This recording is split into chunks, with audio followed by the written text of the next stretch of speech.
President Trump is continuing to ramp up his trade war with China. On Friday, the administration decided to raise tariffs on the $200 billion worth of Chinese imports. The administration also began the process of raising tariffs on essentially all remaining Chinese imports, valued at about $300 billion. Well, now the Chinese are vowing to take necessary countermeasures, saying tariffs must go before a deal could be reached. Polo Sandoval looks at what all this means for the U.S. businesses and consumers.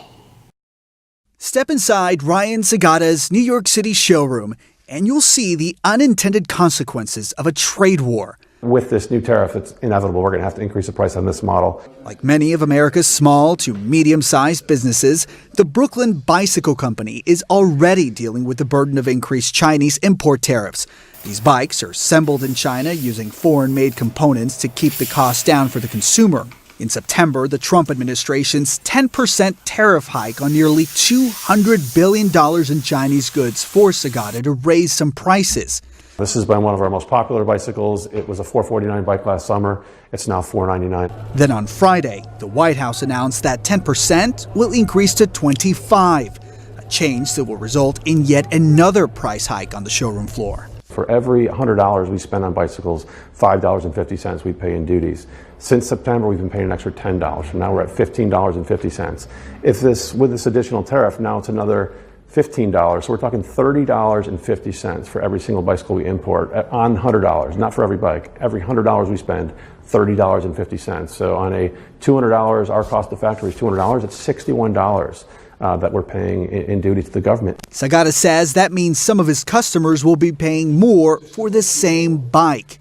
It's difficult for me. I can't call my customer and say, guess what? You're getting a better wheel set, you're getting better grips, and this luxurious leather saddle. That's not what you're getting. Effectively, this money is going to the government.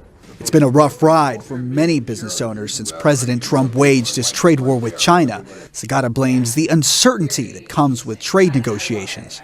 It's not difficult for us as a business to decide what to do. We've built financial models that we can punch in these variables regardless of what the scenario is, and the model effectively will spit out, this is what you need to do.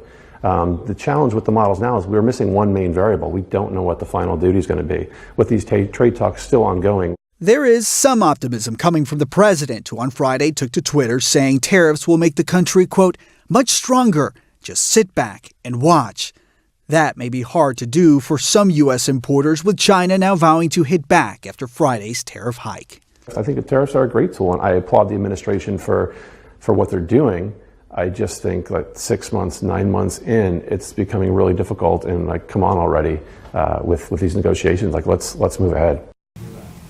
So why doesn't the company just build the bicycles in the United States? Well, most of the components made from Asian companies, so even if they were to import them and build the bikes in the U.S., they would technically still be subject to that 25% tariff.